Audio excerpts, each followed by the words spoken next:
Today we're going to save Jim a lot of money by fixing his Weber Genesis grill. This same procedure will work for most Weber grills, you'll just have to get the correct Weber ignition kit for your specific model. Got a Weber Genesis grill where the igniter has failed. So we've gotten the new one off Amazon. We'll have the link to the right product in the description. We just need to pull this out and get it replaced.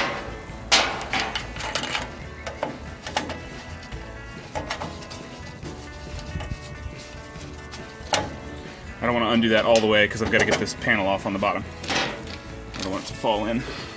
So then there's underneath here, under the control panel, there's this metal plate. And there are a couple screws, one on each side, that hold it in place.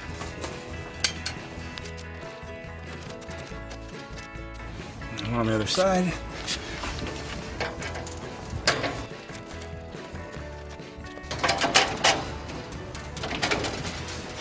And then if it won't come out, just pull harder.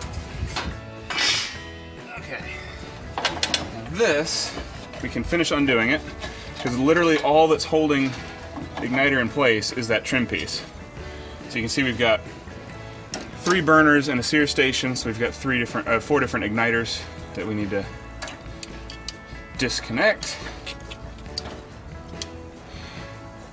Put the old one aside, and I want to be sure that I'm remembering which one is which. They make it pretty easy to tell because they're all different lengths. But we want to make sure we're getting them in the right spots.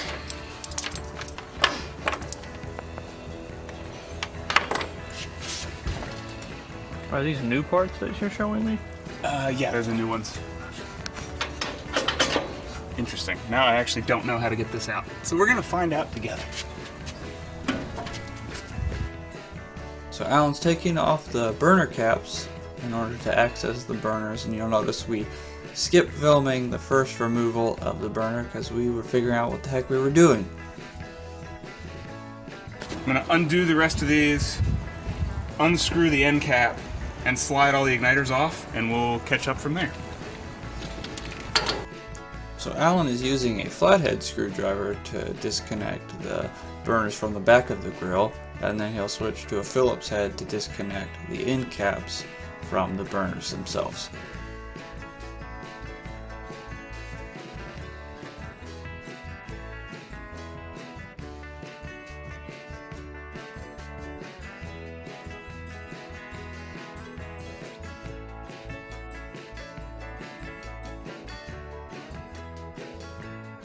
What I'm going to do now is put in the new igniters, reinstall the burners, and get the wires run. And then once all the wires are in place hanging down, we'll plug them in and insert this through the back of the control panel.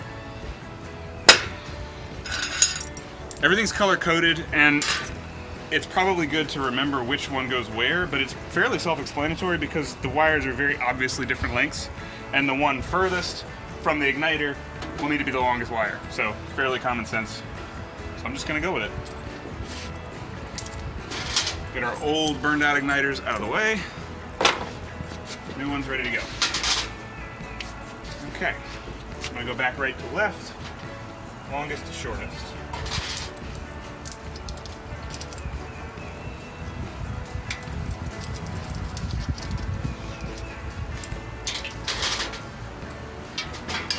And the igniters go back in. You can see they've got this little bracket, and then there's a tab here to stop it from going too far. So you literally just slide it in place and it clicks into its final position. And we're going to want to put the end cap back over the mesh screen.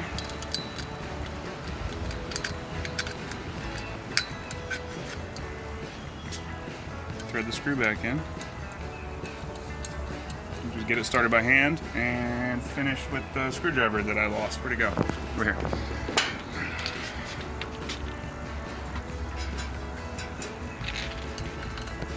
Yeah.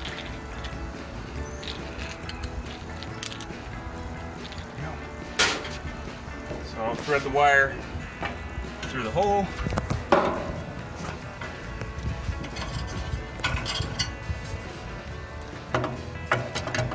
insert.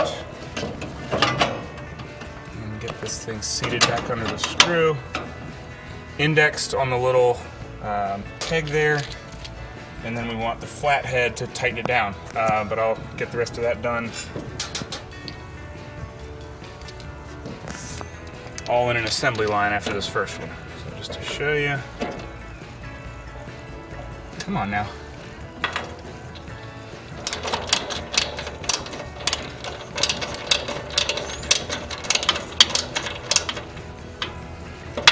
That should make it. Yeah, that ain't going anywhere. All right, we'll get the rest of them reassembled and I'll tighten them down.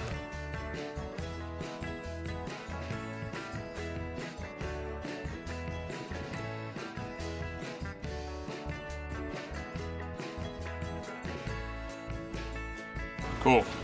Now we gotta make sure all the wires underneath are in the clip, so you can see we've got them all hanging out down here. And they've got little plastic clips, I don't know if you can see that. These little guys. The kit has some new ones in it. These are in good shape, so we're just gonna reuse the ones we've got, but we have spares now if one of these does happen to break while we're doing this.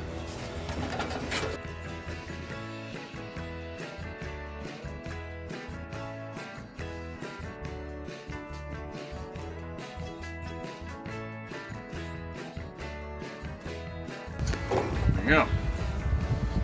All in place. The new igniter module. It's all color coded.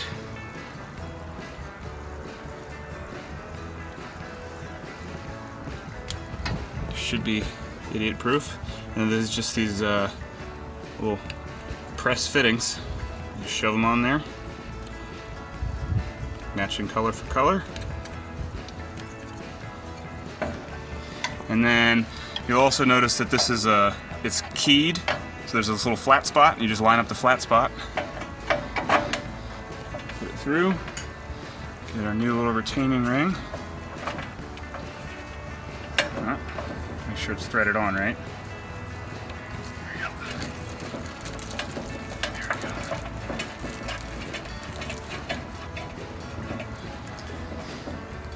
And then we need our battery and a little button.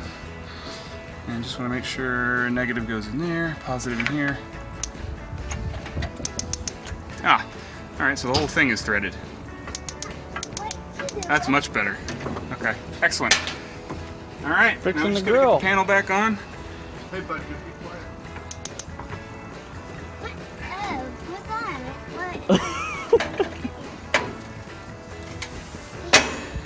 Cool.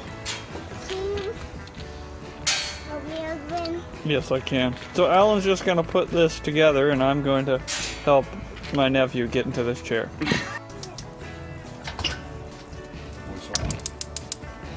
That was a build out. Please subscribe. Thanks for watching. I can't tell you how excited I am that I was able to turn my grill on with one snap of a button. Boy, let me tell you, technology's great, but it's even greater when you've got a team of sophisticated individuals who can install the technology flawlessly.